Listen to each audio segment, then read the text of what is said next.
मोहम्मद बिन कासिम से ज़िंदगी का शुरुआत हुआ। बिल्कुल एक जर्नी है 92 एग्जैक्ट 92 और 2021। खुश हैं? मैं नुमान बताऊं आपको कि शुक्रगुजार हूं अपने रब का, उसके बाद अपने वालिदैन की दुआओं का।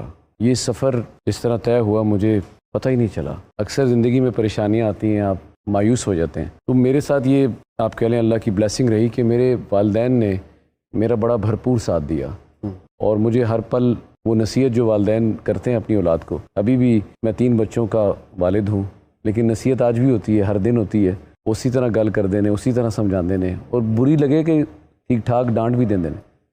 तो मैं अल्हम्दुलिल्लाह सुनता भी हूँ और उस पर अमल करने की कोशिश करता हूँ। अरे माशाल्लाह। तो ये सफ़र जो नुमान आपने मुझे बोला है, इसमें यकीनन कुछ टफ़ टाइम भी देखना पड़ा, लेकिन वो मेरे रब ने इतना करम किया कि वो बड़ी आसानी से निकल गया वो वक्त। लेकिन ये तो बड़ी खुशकिस्मती की बात है, आज भी अब्बा दुआएं देते हैं और जी दुआवां दे नाल नसीहतां भी देंदे ने, नसीहतां नाल सख्त अल्फाज भी कहे जाते हैं और उन्हां कहण ते मेरा दिल भी नहीं लगता। खुश नसीब हैं वो लोग के जिनके डांटने वाले अभी तक हैं। ठीक है जी, और हमारी दुआ है कि अल्लाह पाक उनको इसी तरह जज़ाकल्लाह, बहुत शुक्रिया, बल्कि हम सबके सरों पे उनका साया सलामत रखे। डॉक्टर साहिबा, अब भाई film industry, you did your first movie जीवा इन 95 नहीं 92 में ही की थी।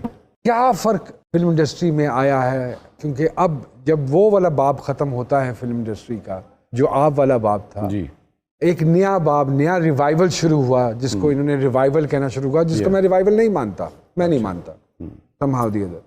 मुझे वो ऐसे ही लगता है कि एक टेली ड्रामा है जिसमें गाने शाने डाल के उन्होंने चला दिया, फिल्म नहीं है वो। Do you agree with this? जब मैंने शुरू किया बड़ा खुशनसीब था। मेरे पहली फिल्म में नदीम साहब और मोहम्मद बिन कासिम किया, ज़हीरुद्दीन बाबर, बड़े हैदर इमाम रिजवी साहब, कासिम जलाली साहब, एम ज़हीर खान साहब, ये सारे, तस्नीम असलम साहिबा, बिल्कुल ये बड़े बड़े नामों के साथ अल्लाह ने मुझे मौका दिया। कराची सेंटर से स्टार्ट है भाई का। और कराची टेलीविज़न से काम करते करते एक वक्त ऐसा आया कि मुझे बाकी सेंटर से भी फ़ोन्स आ गया, आपने यहाँ आना है, पेशावर टेलीविज़न से, कोयटा से, आपके इस्लामाबाद से। तो मैं अभी ये सोच ही रहा था तो मुझे सैयद नूर साहब की कॉल आ गई, मुझे जाना पड़ा, ज़ाहिर है। फिर मैंने वो फिल्म की जीवा जो फिल्म की, तो मुझे अभी आके 1-2 सीरियल करने थे। जब मैं गया तो फिर वापस नहीं आ सका, क्योंकि एक दिन में मैं कोई तकरीबन 18 शूटिंग्स करता था। राई साहब 23 करते थे, तो मैं 18 तक गया अल्हम्दुलिल्लाह। और फिल्म तो बिल्कुल ही बंद होती थी नुमान, एक डब्बे में। अब तो टेक्निक डिफरेंट हो गई है।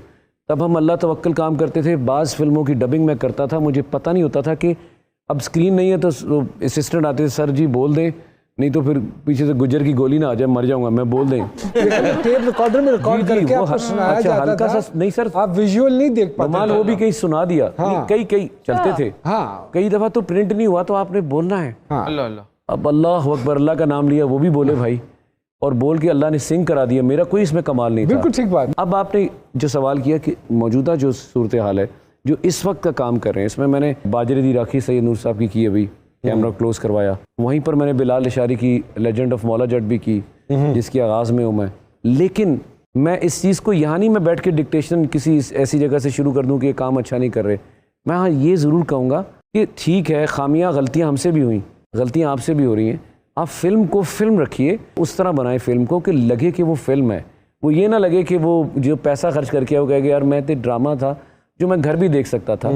तो उस टेक्निक पे अगर ये काम करें तो फिल्में काफ़ी बेहतर हद तक कामयाबी हासिल कर सकती हैं। बाबर साहब, जो स्क्रीन का चेहरा है और जो हकीकी ज़िंदगी का चेहरा, कितना फ़र्क है उसमें? फ़र्क तो होता है यार। जो घर में एक चेहरा है वो कुछ और है, जो स्क्रीन पर है वो तो बिल्कुल ही ऑपोजिट है। हाँ ये ज़रूर है कि आप घर में उसके कुछ शेड्स लेकर आते ज़रूर हैं, क्योंकि रोज़मर्रा में हम एक्टिंग कर रहे होते हैं, कोई ना कोई एक आध झलक तो वो घर में बच्चे बोल रहे हैं आप तो एक्टिंग कर रहे हैं बाबा। मेरा मानना ये है कि जब तक ये सोशल मीडिया इस तरह नहीं आया था, तब तक हमारा स्क्रीन का चेहरा और हकीकी ज़िंदगी का चेहरा अप्रॉक्सीमेटली सेम था। मैं अगर अपनी बात करूँ तो yes, I am very conscious कि मुझे ऐसे लगता है कि जैसे हम घर से बाहर निकलते हैं और हमारी कोई वीडियो बनानी शुरू कर देता है, तो इज इट ट्रू? बिल्कुल सही कहा आपने। बिल्कुल ऐसा ही हो रहा है। लेकिन वो एक लफ्ज़ हमें कहा जाता है अक्सर, नुमान ने भी सुना होगा, मैंने भी, कि हम प्रॉपर्टी हो जाते हैं पब्लिक की।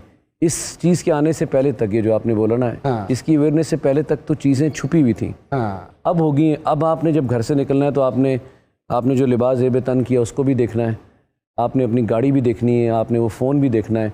ये चीज़ें, इसमें कोई शक नहीं, बहुत सी चीज़ें हैं जो आपको अल्लाह ने एक नाम दिया है उसके मुताबिक आपको, तो वो उस दायरे में आ जाते हैं जो कि एक फेक दायरा है और आपको उसको देखना पड़ता है। वरना कितनी दफ़ा देखा होगा कि मैं तो इतना छुप के जाता हूँ, बाज़ औक़ात जब कोई ग्रॉसरी करनी होती है या कोई चिकन कटवाना होता है तो मैं खुद भी जा रहा था, लेकिन इतना गेटअप चेंज होता है कि मुर्गी वाले को नहीं पता। बिल्कुल तो ठीक मैं कह रहे हैं आप, बिल्कुल ठीक है। क्या पता वो पहचान लगती है आपको? मुर्गी तो नहीं, वो आप जितनी मैं सेंसिबल नहीं तो जाना, नहीं है, मैंने नहीं जाना।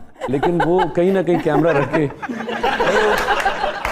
मैं डॉक्टर साहब के सेंस ऑफ ह्यूमर से इतना ज़्यादा मुतासिर हुआ हूं हाँ कि मैं दरख्वास्त करूंगा कि आप तीनों को अगर रिप्लेस कर लें ये अकेली। इस कोविड के दौरान इन चीज़ों पे अमल किया थोड़ा बहुत? देखिए, मैं समझता हूँ कि सिनेरियो ही चेंज हो गया टोटली, लाइफ का सोच का अंदाज ही चेंज हो गया। लाइफ हमें अपने रब के और करीब ले आई कि कुदरत ने हमें और दिखा दिया कि मैं भी हूँ जिसे हम फरामोश कर बैठे थे। अल्लाह हमें सबको हिदायत दे। आमीन। आपने सुपर पावर्स को भी देखा, घुटने टेक दिए। पूरी दुनिया में बताया अल्लाह पाक ने कि एक मामूली सा एक वायरस जो नज़र भी नहीं आता अनुमान, उसने क्या तबाही मचाई है। तो जाहिर है जहाँ इतने सारे लोग हैं वहाँ मेरी क्या हैसियत औकात। हम भी सहमे रहे, कुछ महीना तो डरे रहे, लेकिन आहिस्ता आहिस्ता जिंदगी तो रवां दवा है ना फिर यार, बैक टू ट्रैक आ गई, नॉर्मल हो गया। बाबर अली साहब, ये संजीदगी पहले दिन से थी ऐसे? क्योंकि मैंने आपकी शख्सियत में जो एक चीज़ बहुत ज़्यादा नोट किया है, आप बहुत रिजर्व और बड़े एक सीरियस मिजाज के की तबीयत का हिस्सा है या क्यों है खोजे तुसी क्यों हो NGO? हाँ, ये बात आपने एंड में की, मैं NGO होता ये अनुमान के मैं समझता हूँ कि जो अल्फाज हैं इनको ज़रा संभाल के रखा जाए, इसकी दिल आज़ारी ना हो जाए, कोई ऐसी बात मुंह से ना निकल जाए, आप नपतुल्ला बोले।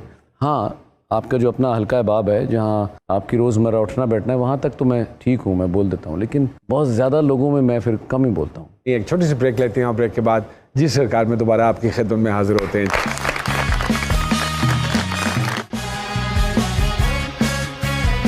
बाबर जी, आप भी तो क्रिकेट खेलते थे, अभी भी खेल रहे हैं? मैं नुमान, मैं जब लाहौर में शिफ्ट हुआ तो मेरे नेबर से वकार यूनिस, आकिब जावेद, अच्छा, तो ये लोग आते चले जाते। फिर एक दिन क्या मैं आ रहा हूँ, मैं ज़रा नेट थे, फिर मैं नुमान गया नेट में ना, मैंने कहा ज़रा मैं देखूँ होती क्या है क्रिकेट। बस फिर वो एक वकार की एक बॉल आई, बस ऐसे गुजरी है, मैंने बैट वहाँ रख दिया। मेरा काम ही नहीं। बाबर भाई, विलन नेगेटिव रोल भी किए और मेरे ख्याल में नेगेटिव रोल में आपने ज़्यादा फेम भी हासिल किया और परफॉर्मेंस भी आपकी कंपैरेटिव। एक चीज़ अगर आप ऐड कर देंगे ना तो अच्छा होगा। जरूर। पैसे भी ज़्यादा लिए उसको। मैं हीरो में वो नहीं ले सका। उसकी वजह ये थी नुमान मेरी जान के नूर साहब ने एक बड़ी अच्छी बात की, देखो बेटा ये जो विलन है वो ज़रूरी नहीं कि वो बहुत ही भयानक दिखे, उसको देख के लड़की चीख मार दे। विलन हर एक खूबसूरत आदमी के अंदर ज्यादा छुपा होता है। उस वक्त मुझे अंदाजा हुआ कि विलन करो भाई आराम से, पैसे भी अच्छे आ रहे हैं और टाइम भी आपका मुनासिब लगता है और आप घर भी जल्दी जाते हो। तो फिर यूँ सिलसिला चलता रहा अनुमान मेरा। बाबर जी, इत्तेफाक हुआ थिएटर करने का? जी बिल्कुल, मैंने मुल्तान में थिएटर किया, हीर रांझा अच्छा किया। मैं तो 15 दिन के लिए गया था। अच्छा। तो फिर वो 6 महीने करना पड़ गया। माशाल्लाह।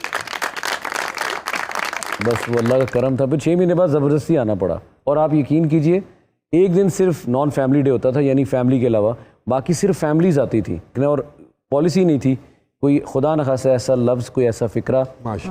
मुझे अब दुख होता है कि हमारा स्टेज, मैं तो खैर एक बहुत ही मामूली सा मैं एक काम किया था, लेकिन जितने बड़े बड़े जो स्टेज के एक्टर्स हैं आप यकीनन जानते हैं, तो वो स्टेज कहीं हमसे रूठ गया, नाराज़ हो गया। तो दुआ करता हूँ कि वो बहाल हो। हाँ, हमने मैं खुद, बल्कि बड़ी प्यारी बात आपने की है कि हमने थिएटर का कत्ल कर दिया। मेरे ख्याल से अब तो उसके कुल भी हो गए। हाँ, जो यहाँ का पंजाब का एक टिपिकल थिएटर होता था, जो सोहेल साहब के ज़माने में या अलवेला साहब के ज़माने में या बब्बू साहब के ज़माने में, मैं और नुमान भाई अभी बात कर रहे थे, अल्लाह बख्शे ज़माने में, ये these were the legends। क्या बात है। और मैं बल्कि हनी भैया से कह रहा था कि इत्तेफाक से मैं बब्बू साहब का और अलवेला साहब का एक सीक्वेंस